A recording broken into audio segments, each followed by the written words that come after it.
All right. Thank you everyone for being here today.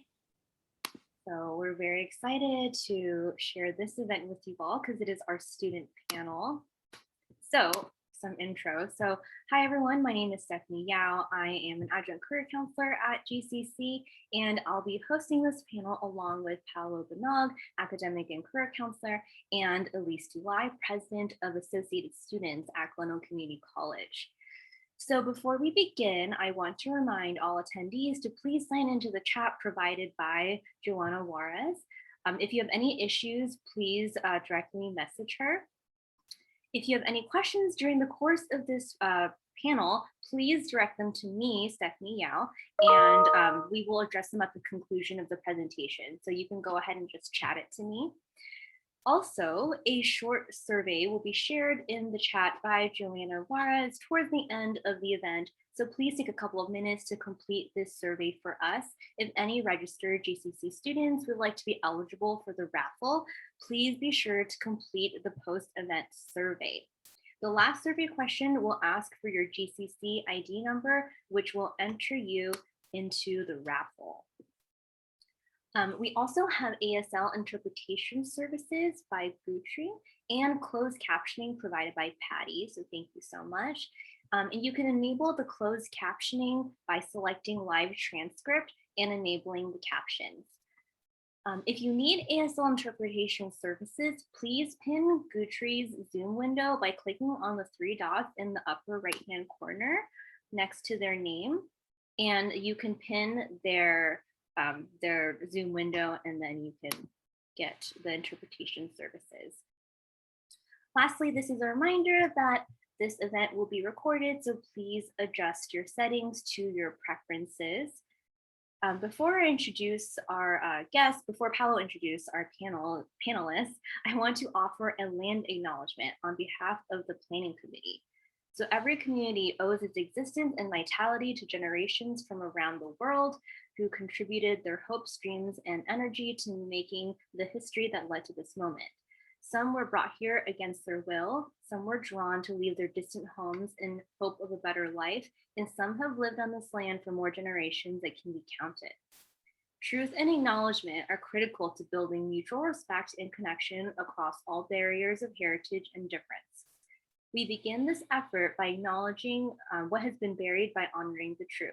We are currently occupying ancestral land of the Tongva people.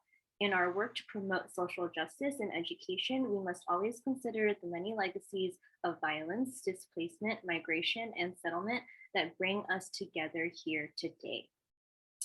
So with that being said, I'd like to welcome you all to this evening's presentation, sharing our stories of resilience student panel. So this is GCC's second year observing Asian Pacific American Heritage Month. And this year's theme is APAHM Resilience, finding strength through community, with APAHM standing for Asian, Pacific Islander, and Desi American. All right, so now I'm going to hand it over to Paolo, who is gonna introduce our student panelists.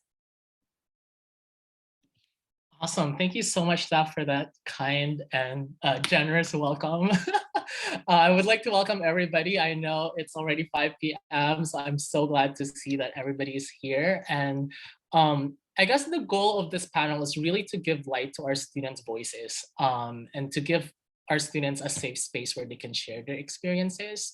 Having been a PETA student at Glendale, maybe about 15 years ago now, I know that my experiences is a lot different from what our current students are experiencing. So I'm really excited to hear about the similarities and the experiences that, that I've gone through and that they've gone through as students. So let's go ahead and jump into I guess just starting off with introductions. So if the panelists could just maybe introduce yourselves and your major at Glendale, and then we can jump into the first question. Sherry, did you want to start? Yeah, I'll go ahead and start. Hi, everyone. My name's Sherry, and my major is nursing. Thank you for being here. Erica? Hi everyone, my name is Erica. I am a second year at GCC and my major is comparative literature. And then I'm passing it on to Rishi. Hi guys, my name is Rishi Laknori and I'm a first year mathematics and computer science major at Glendale Community College. Very nice. And we did want to make, again, this space a safe space.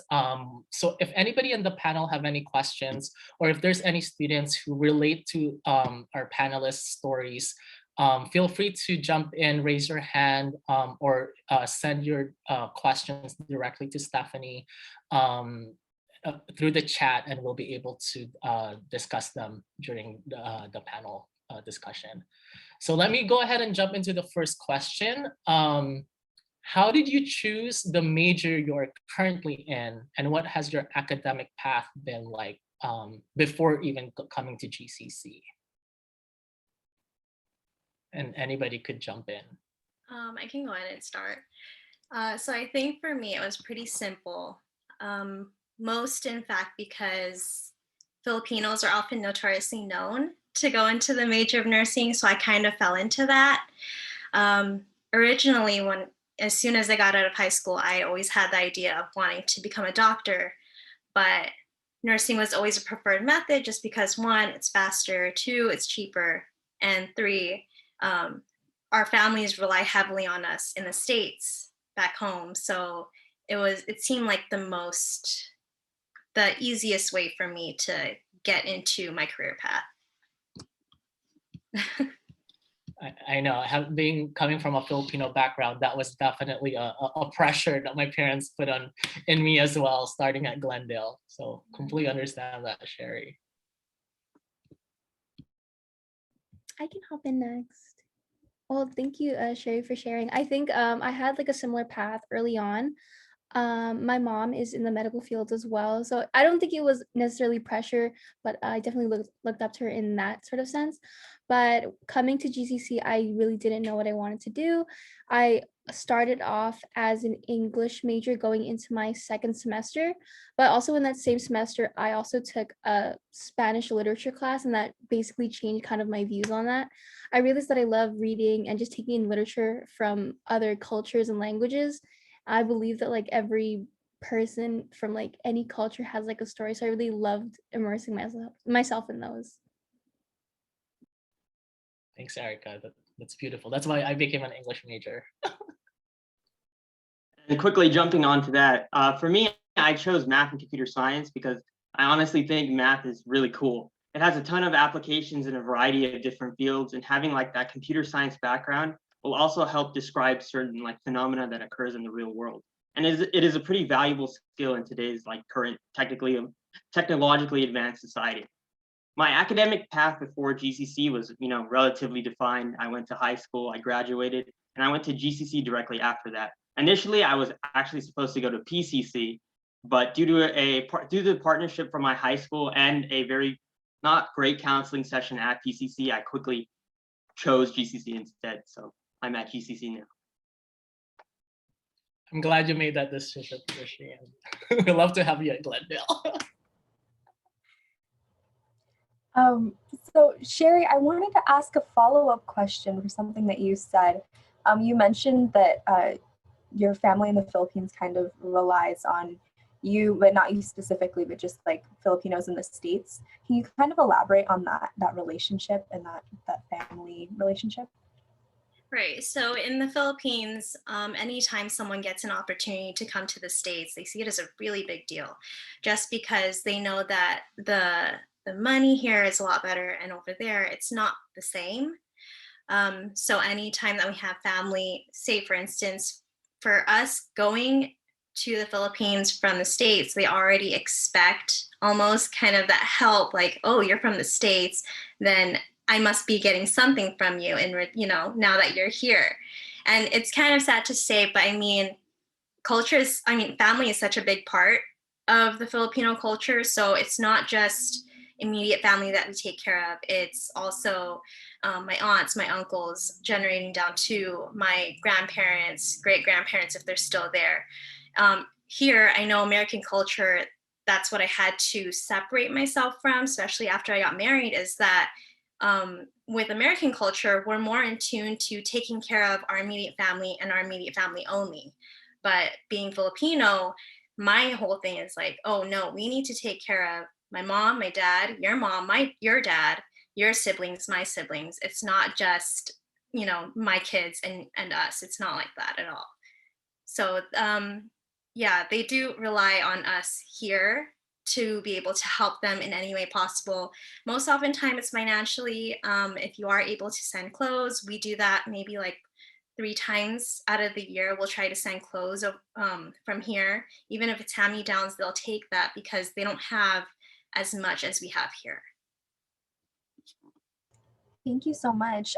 I do want to involve the members of the audience today. So can you all put a reaction either in the chat or just using the reactions button if you have family that live out of the country that you communicate with often and that kind of ask for your help or have a similar relationship to Sherry and her family? Seeing a few hands. I can put a reaction up as well. I have family in the Philippines. Yes. Yes.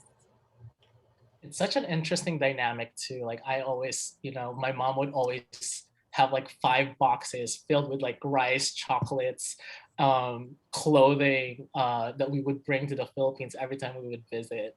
And I'm one of those travelers who like to just travel light with a backpack. So I just always bring like dollar bills. And I just started handing out like $5 bills to my cousin. But it gets like what Sherry said, there is that expectation of contributing back. It's almost like some Filipino families or some Asian families, they help you get to the States, get to America. So again, the expectation is like contributing back because they helped you get here, which is an interesting dynamic. That's really interesting. And that's kind of a perfect tie-in to our second question as well, which I'll direct to Rishi first. How has your family or community influenced your academic decisions? Personally, for me, my academic decisions are not too much influenced by my family or community. Most of my academic decisions are things that I personally felt are good or the best option for me. For example, my major was something I chose on my own accord, as I felt it was best suited for what I wanted to do in the future. However, I always keep in mind how my academic decisions and how my major will affect my family and community. So like my potential income earnings, those things are always consistently on my mind to, consistently help my family throughout any time in college. Thank you so much. And Rishi, the last time we talked, we kind of talked about your experiences in high school and what that was like. Can you kind of elaborate on that? So throughout high school, I often felt out of place because of my first generation low income status and as an Asian American. Since I always had to go out of my way to, receive fee waivers and scholarships, mainly because there was such a large achievement gap present at my high school that I often felt like out of place compared to everyone else. So that was the main problem that I personally seen throughout education, is that education gap. Thanks, Rishi. I think a lot of people in this room can kind of identify with that feeling out of place. Does Erica or Sherry, do you want to jump in? Could I add something about the balikbayan boxes, the notorious balikbayan boxes? Of course. It's a funny story. I always like saw that my mom would send boxes to the Philippines, and then I was young, so I asked her like, how come they never like send us back stuff, like because we would always send like goodies and stuff. I was like, I want like some dried mangoes or some of like the good stuff from the Philippines, and she basically explained that concept to me. So as Paulo said, it was a very interesting dynamic that like to contribute back. So I thought that was really interesting. But going back to the question, how has your families or community influenced your academic decisions? Again, like Rishi, I don't think I was influenced too much. I think it's a little bit part of being basically a second generation Filipino in the States already, because my mom came here and my dad came here when they were both very young, so they kind of got that more American feel, and then they don't go back too often, so they've lived most of their life here. So I didn't really get that kind of, push to go into the medical fields or any specific field. However, like sometimes I'll go to bigger family gatherings and then I'll talk about like my college life and they're like, you sure you don't want to do nursing? I'm like, no, it's like not for me. But again, they're very supportive. So I really appreciate that about them. And then the next question was it the identities one, Elise? We'll get to that one next. I think Paula was Okay. going to ask. You're good. That's actually good to hear, Erica. I remember I did my first 2 years at Glendale as a nursing major. And then when I switched it to English, I got into UCLA and Berkeley. And my mom was like, are you sure you don't want to just do the GCC nursing program still? And I'm like, Mom, I worked my butt off just to get into Berkeley. But even like getting into a nursing program is probably even more competitive. But yeah, it's so embedded, I feel like, in our culture, especially like first generation Filipinos and Filipino immigrants who's come here. But thank you so much for sharing your experience as well. All right, so our next question, well, how about you, Sherry? How has your family, I know you kind of touched on that already, but how has your family contributed into like your academic decision? Because I know you didn't take the most traditional route as well. Right. So my family heavily influenced in me pursuing nursing. Like I said, I did want to end up in the medical field, but my since we're first generation American, Filipino Americans, um, I felt, I guess my mom felt that it was imperative that one of us just get into the field and try for it. So that's exactly what my older sister did. Which led her to ask me like, hey, follow in her footsteps, go ahead and do this, which, in turn, I was able to get my LVN. And then 10 years later, I went back for my RN. I guess just being a nurse in general, not whether you're an LVN, RN, CNA, it doesn't matter. But the goal was just to be in the medical field because they know it's the most stable. So they have heavily influenced my academic decisions. I mean, it seems to be working out, right? Yeah. Do you want to share your good news, Sherry? Oh, I did pass my RN NCLEX just about 2 weeks ago. Yeah. And I graduated from GCC's nursing program in December. So if anyone has questions, I'm here. Thank you. Thank you, Sherry. On top of being having your identity as Asian American, Pacific Islander, Desi American, are there any identities outside of again your background that has affected your academics or your school path? I know, Sherry, you also mentioned that you were married and stuff. Yes. So after my LVN, I ended up meeting my now husband, and then we ended up having 2 kids. So that kind of stopped my career path and my academic goals.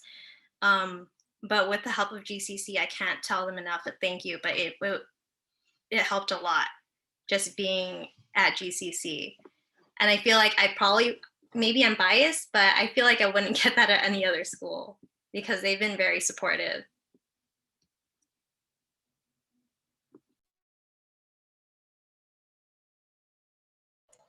I always love hearing GCC praise, but I think we're all biased. Yeah. Erica or Rishi, do you guys have anything else to add? Just jumping in again, as a first generation low income student, GCC has definitely helped me in my entire journey throughout I've only been here for 1 year, and I've gotten scholarships. I've always gotten support from counselors and staff. So getting that support is pretty vital. Yeah, just to hop in one last time. So I do identify as a first generation college student. My mom did go to a career college to get into the medical field. Obviously they're very two separate things, or like not two separate things, but they're different paths, obviously. And so when I was applying to universities, I was like, I really didn't have like a strong support system for like getting me onto that path. I did kind of feel alone, but with the help of counselors and my teachers, I felt more like I was in the same boat with other people. So they definitely helped me through that process. Thank y'all for sharing. So one of the topics that I think Paulo and I talked about a lot when we were developing these questions was how the way that our APITA identities have helped us or hindered our navigation of social spaces.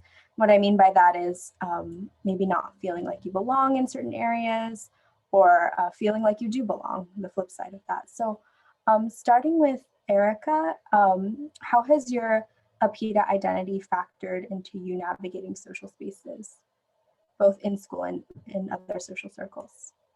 Yeah, so I have an example of this.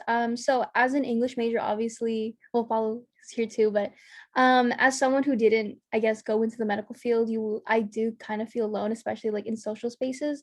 A lot of my Filipino friends did go into the medical field or something of that sort. So it's like we don't have as much in common to talk about. But then again, it's also like reaching out to your own community and finding people that are best suited for you. Sorry. So for me, it was joining different clubs and different organizations at GCC or outside of school to find that connection with or without my identity. Have to throw in a familia plug there. I don't know, Erica, do you want to talk about your experience with familia? Yes, of course. So I am part of Familia. I've been part of Familia since I believe spring of last year. We are kind of sort of revamping the club. So my experience in Familia is very interesting, or it's like a weird kind of path.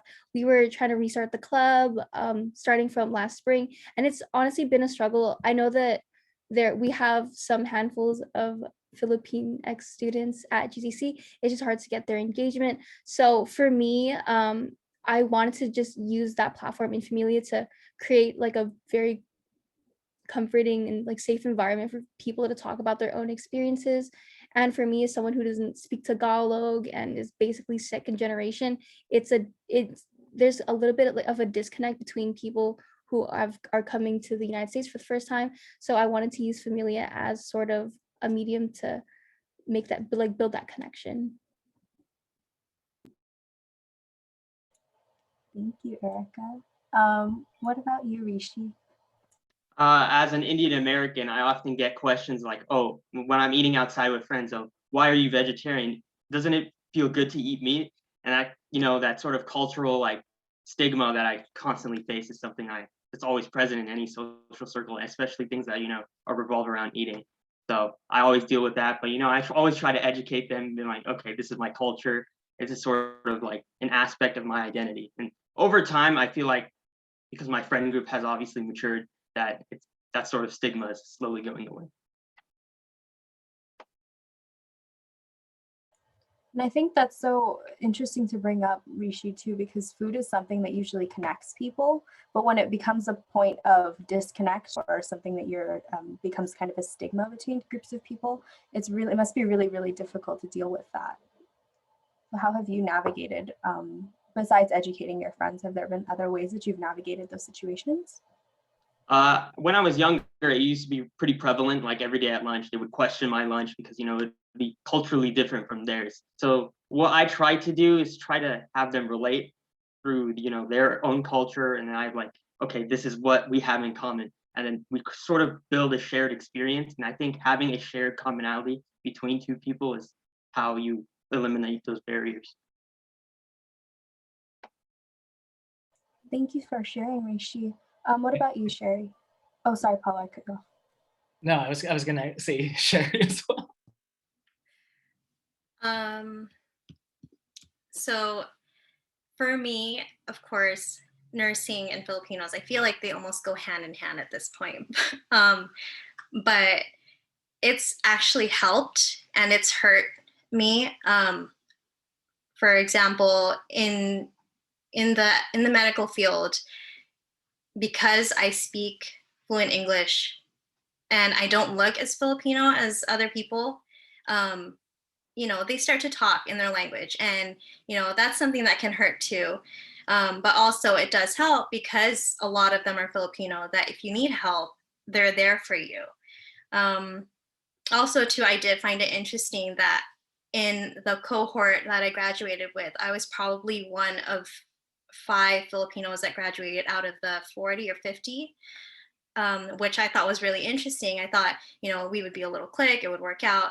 But I actually was able to find help from other friends who weren't Filipino. So it just depends on where I'm at, what situation I'm in, where it'll either hurt me or help me. But it's always been both. It's never been one or the other for me. I think that's really interesting. And I think that goes back to what Erica was saying earlier about, like, I guess different generations of APIDA having, maybe coming here when you were younger or coming here when you're a little older. And I love what you said, Erica, about just being welcoming even to like new Filipinx students who might have just started at Glendale or just have only been here for a couple of years. Because I felt like that was my experience. I came here when I was 14, but I didn't grow up in the Philippines. I grew up in another country, so I wasn't really like new Filipino, but I also wasn't like OG Filipinos. So I was like, where should I sit for lunch during high school? Just sit by myself in the bathrooms. And and that's how I kind of met like Sherry. We've known each other since high school too. So I was like, I'll just hang out with Sherry. Yeah, Kuya Paula, I definitely like relate to that. Just like in my experience at just like Glendale High School, we actually have a good amount of Filipinos there. However, like you definitely see that divide between like Filipinos who are new to the States or just like Filipinos who are basically second generation like me. So there's definitely that disconnect. So I recognize what you're saying. And Sherry, one thing that you brought up that I thought would really resonated with me was like not looking as Filipino as other people. Because I'm Filipino, but a lot of people don't really know what I am or what ethnicity I am when they first meet me.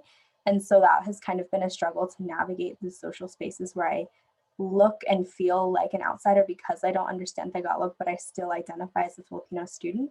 So that's really something that was a struggle to navigate growing up. Yeah, that was the same for me too. And luckily, because I am first generation and my parents were immigrants from here, I learned the language early on. So I think that also helps too when you understand and you can still speak. It still ties into who you are as a Filipino. Mm-hmm. Definitely. So for our next question, is there anyone in your in APIDA history or in your own personal life who has particularly inspired you? And we'll start with Rishi for this question. I would say my parents are the ones that particularly inspired me, like most other first generation students probably feel like. They sacrificed a lot for me to be here receiving an education as I am now. And their work ethic is something I constantly admire and try to emulate within my schoolwork because the amount of sacrifices they've put in is something that I think about through my education. That's great. Sherry, what about you? I would have to say that the one person that particularly inspired me was my first RN supervisor. Just because she was the only one, she was Filipino. I think maybe it's because she was a little younger than those that we worked with, but she was the one that would always push me to further my education, just keep telling me to go, not to listen to what the older nurses are saying. She said they're going to be phased out anyways. I'm just kidding. But really it was just even one person like her, like she helped me so much in my academic career. I can hop onto the question next. So for me personally, I want to give a shout out to all the GCC counseling and staff. They've seriously helped me so much.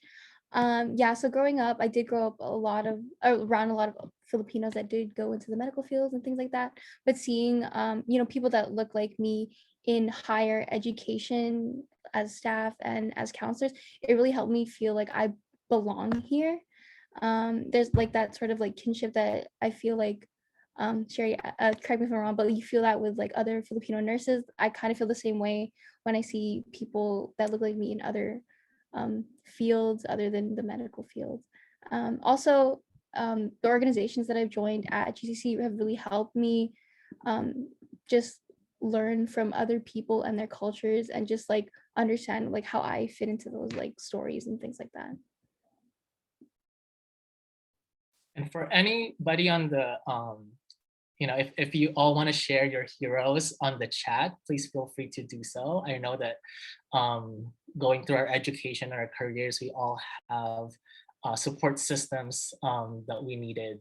So please feel free to share on the chat who that person was for you, who inspired you to pursue and succeed in your education as well.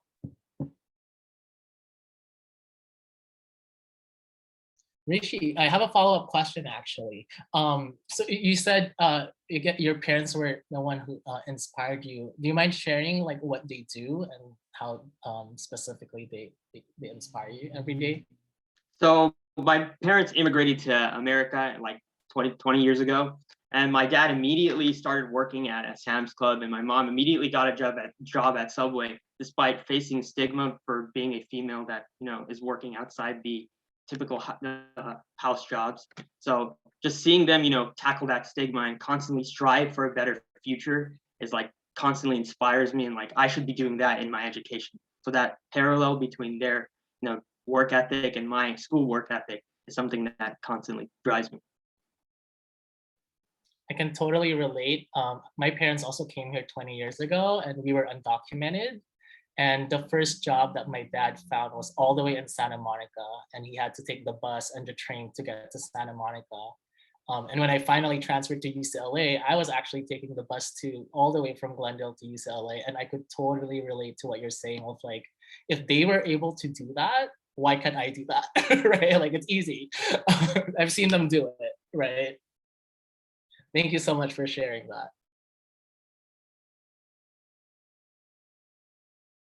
All right, let me jump into the next question.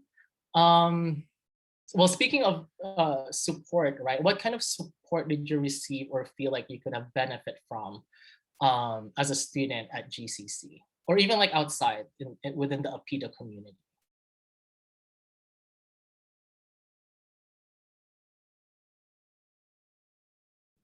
Erica, did you want to start this one? Of course. Yeah, so going back to the counseling, I really feel like they really guided me to not only like the transfer process, but also feeling like I belonged to this major. Yeah, like choosing my major was a pretty difficult decision for me, just because like I really didn't know anyone else who majored in English. Like English itself was like, oh, like what are you gonna do with English, right? But they helped me understand like, oh, you can basically do almost anything with English. So that really helped me understand like how I can navigate beyond my education. And also my parents were extremely supportive of my decision to major in whatever I was passionate about. So I appreciate them so much for that. Thanks, Erica. I have to agree with Erica. I think the counselors made it easy for me to come back. Just because I was at GCC about 10 years ago and I didn't think I could come back and actually get into the program, let alone. But it all worked out. Everything worked out. I think aside from the counselors too, a lot of the professors at GCC, I feel like there just isn't one bad apple. The rate my professor ratings, they're, some don't even make sense, because a lot of the teachers, or actually all the teachers I've had at GCC, have been so helpful for me. Thank you. How about you, Rishi? Yeah, exactly the same thing. The professors were very welcoming and like they actually helped me decide. I was deciding between math and computer science. And then one of my professors just said, do computational math, which was like a combination of math and computer science. So thanks to him, I found like a direction in my academic pursuits.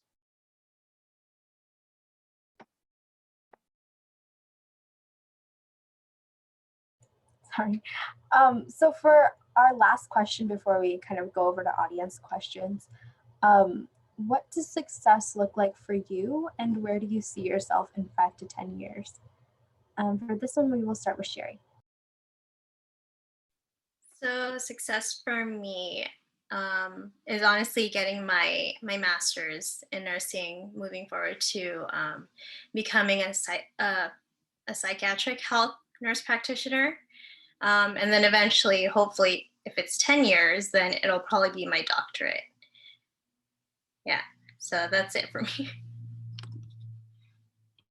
That's very exciting. Can't wait to see. You have to come back in 10 years and tell us. I was gonna say maybe come I'm back. not going to be here, but I think you will be at least. At least you will be here. But I was gonna say maybe come back and teach at GCC, right, Sherry? Oh, I love the teachers. I feel like I can't even compare. I can't live up to that name. I'm not sure. We'll see. No, I mean we have a lot of our nursing professors actually started at Glendale as well, doing exactly what you did, doing a CNA, LVN, RN, BSN, and finally NP, and then coming back to teach. So yeah, step by step, right, Sherry? Yeah, I mean, that's another thing too. From the previous question, all the teachers I had at GCC for the nursing program, at least, they all started out like where I did. So it helps a lot to have that and have them teach because they know what it's like. Exactly. You can envision it, right? Yeah. That's so important. Going off of Sherry's point, I totally agree. I've had some of the most amazing teachers here at GCC, and they've inspired me to also go into an educational career. I do want to be a teacher. I don't know exactly what grade level I want to teach just yet, but I know that I want to just help others in that way. I really love like talking to people. I love knowing, like getting to know them and stuff. So I really just like want to basically kind of carry on what they did for me, like giving that guide and support for students that are experiencing the same things as me. That's success to me. I love that answer, Erica. What about you, Rishi? For me, success is being able to make a positive impact, whether that be through work or other means. In 5 to 10 years, I hope to see myself with a bachelor's degree and potentially a master's, and in a position where, I can create or develop things that can produce positive outcomes for the world through either academic research or working for a company. Have you all thought about where you would want to transfer after GCC? Currently, for me, I'm waitlisted to Pomona College. So Pomona College, I hope admits me. So yes, that's the one.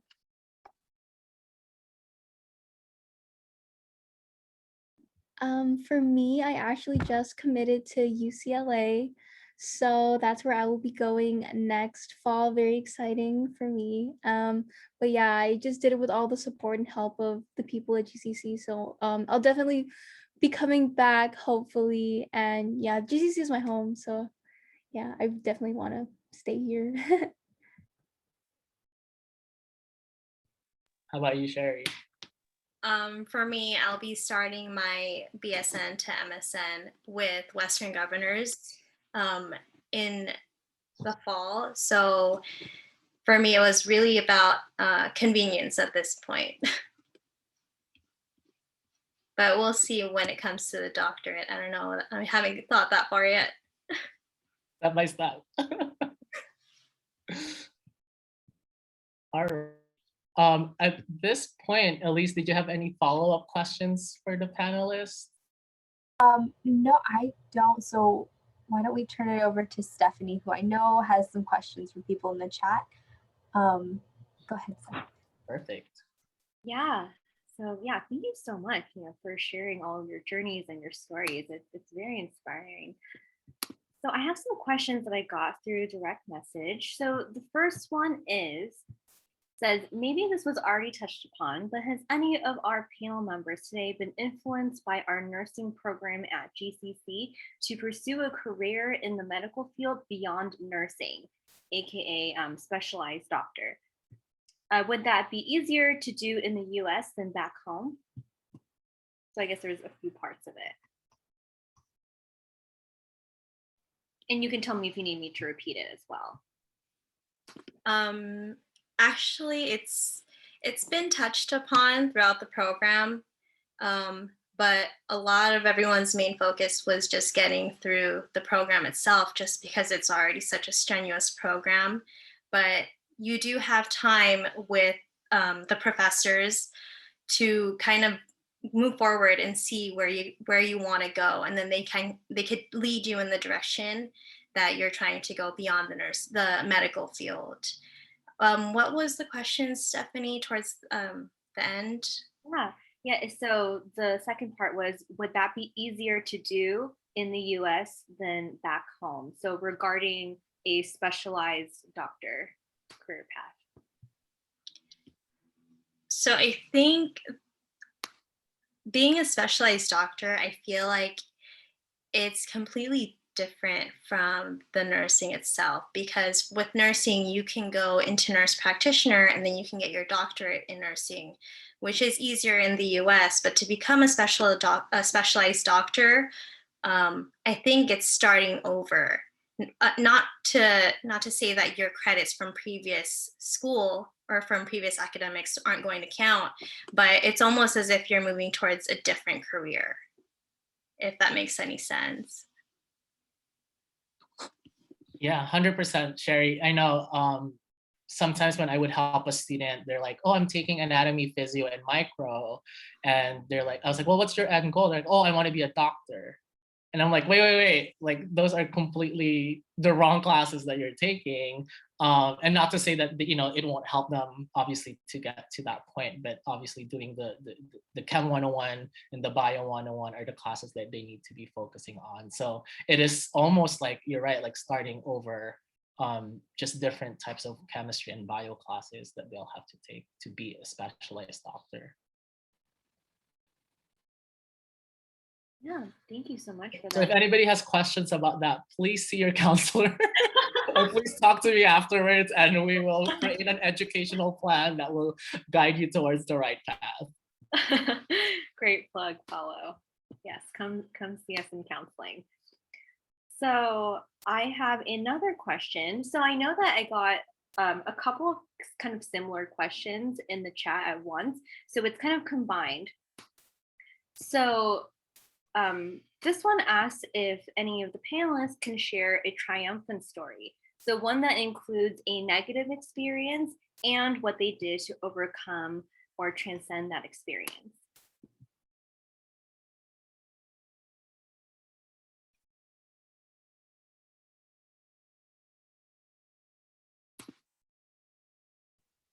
Yeah, I think it's Stephanie, can you repeat the question? Yeah, of course.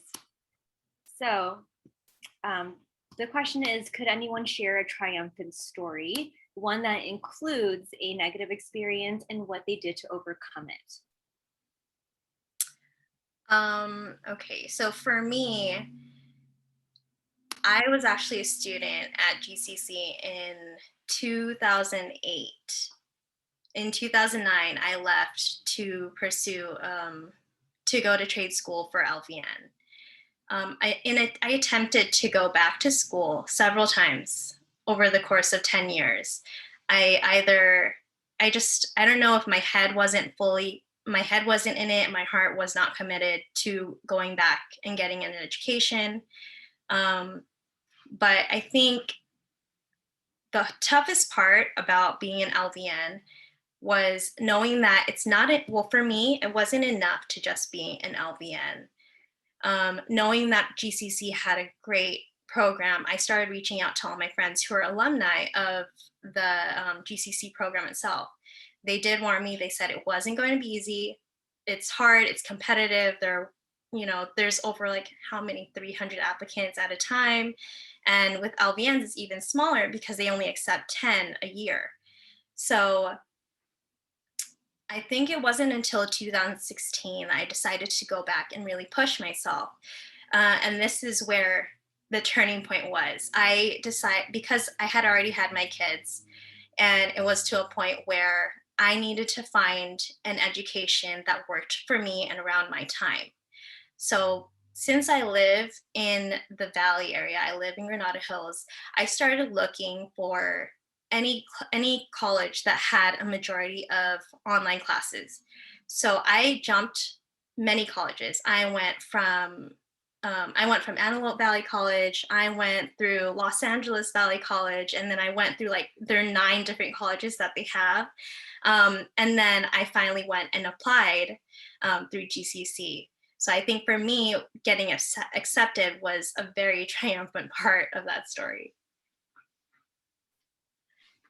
Yeah, that is so exciting. And, congratulations on all your success so far. And I'm sure all the success you'll be experiencing in the near future as well. Yeah, would anyone else like to share about any triumphant experiences? Jumping in high school, I took Algebra 2 honors during my sophomore year. And that was a terrible experience where I absolutely got obliterated, and it eventually got a 59% in the class, which for a person of Asian descent is sort of looked down upon, especially at my school, Arcadia High School, with a ton of people who were like me and very competitive. So after that point, I genuinely thought I wasn't capable of doing any STEM courses in the future. So I doubled down and I looked at my parents and saw what they accomplished and use that similar experience to work even harder next coming semesters. And I consistently, improved myself, improved my mathematical abilities to the point where after enrolling at GCC, I'm in Calculus 3 during my second semester, which is for me an accomplishment from like 4 years ago. Yeah. Absolutely, that is a huge accomplishment. Congrats. If you just see the classes, the math classes I took in my transcript, let's not go there. So, but We definitely break that stereotype stuff, right? I don't know how to tip, so. Yeah, thank you so much for sharing that. Let's see. And then I do have another question. Oh, actually, let me see if there's anything in the chat. I'm Asian, but I suck at math. Yes, well, that directly describes me. Well, I have another question in the chat, and this one addresses, it's a more serious, maybe a more somber topic, but how have the recent events of hate crimes against Asians, the PETA community affected you?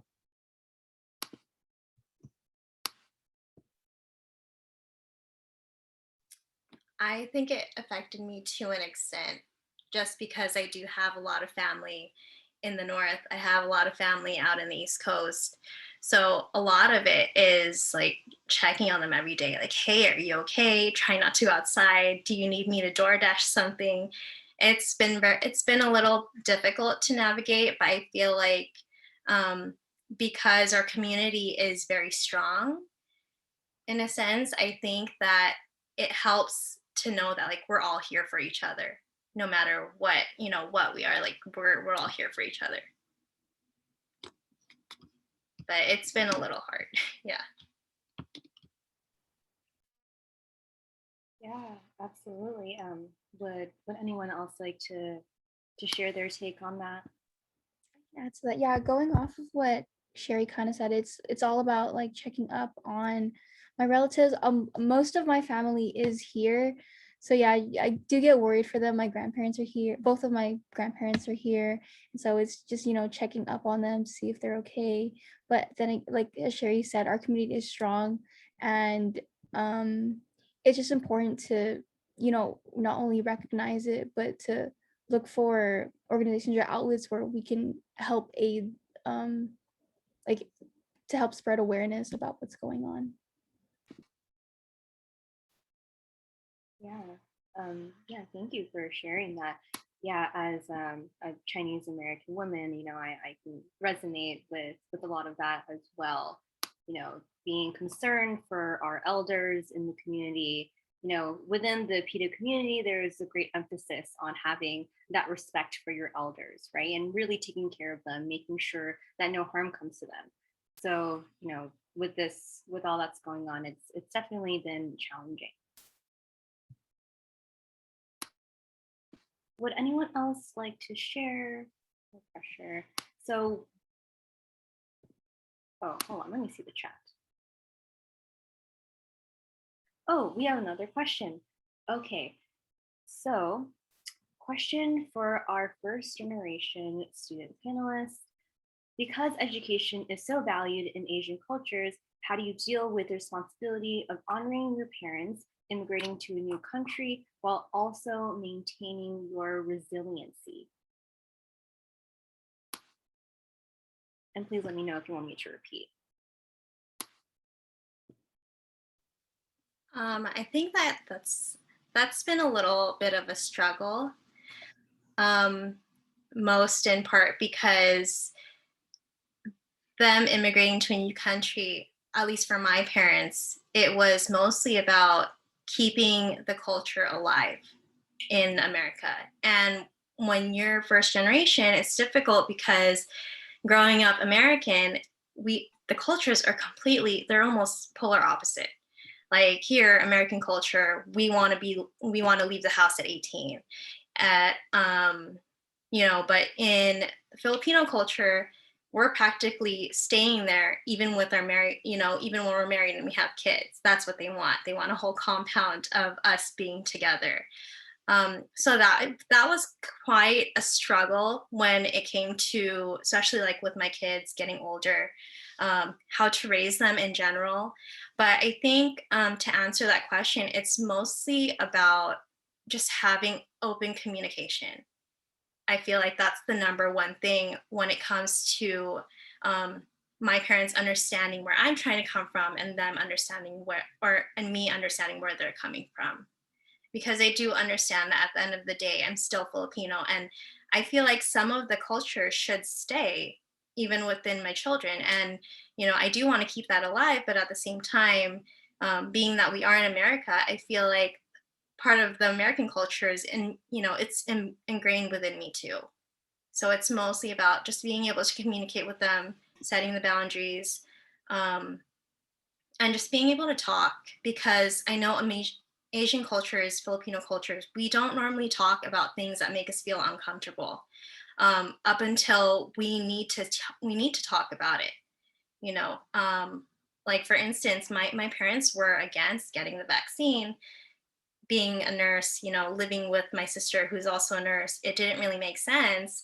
So it came to a point where I had to say like, hey, if you're not going to get it, my kids can't visit. I'm sorry. And that was it. So they got it the next day. So just being able to communicate with your parents in an effective way, I think that goes a long way when communicating with parents who are immigrants.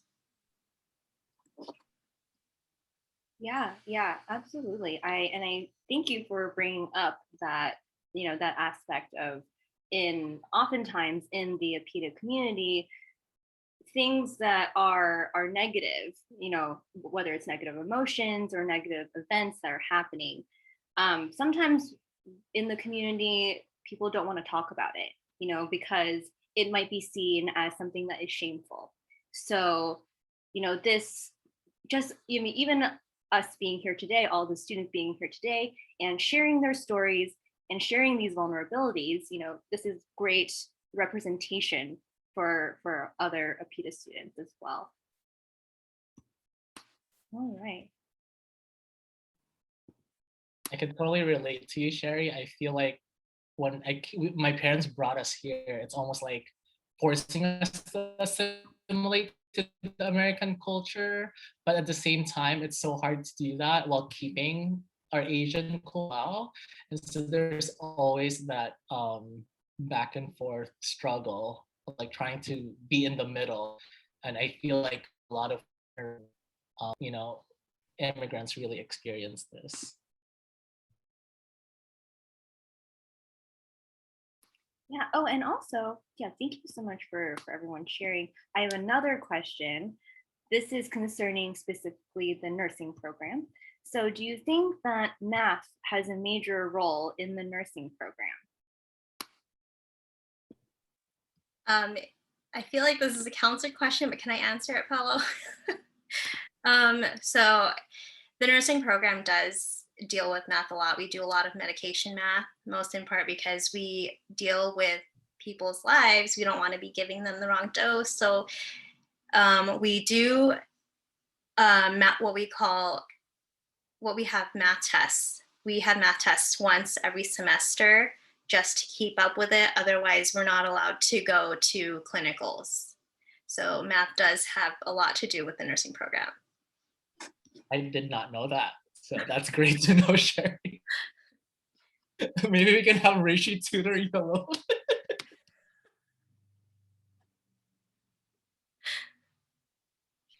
All right. Steph, are there any more questions, or are there any? I'll just open it up to the audience, I guess, if there's any other final questions. I believe we have 4 minutes left in the panelists, and the panels have been so open and vulnerable, like Steph said. So I really do appreciate your storytelling and being here.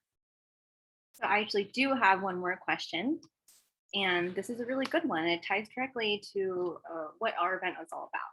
It says, this isn't specific to, so this is for anyone who identifies as a PITA. So what does a PITA resilience mean to you?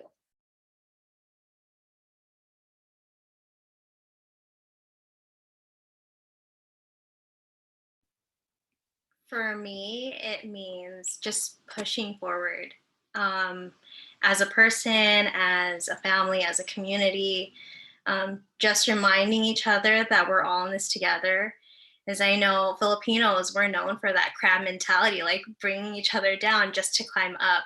And I think now that, especially in this generation, a lot of people are more sensitive to certain topics. So I feel like being a community is what's most important for us. So that's what that means to me. That was a really good answer. Does anyone else want to share your definition of the PITA resilience?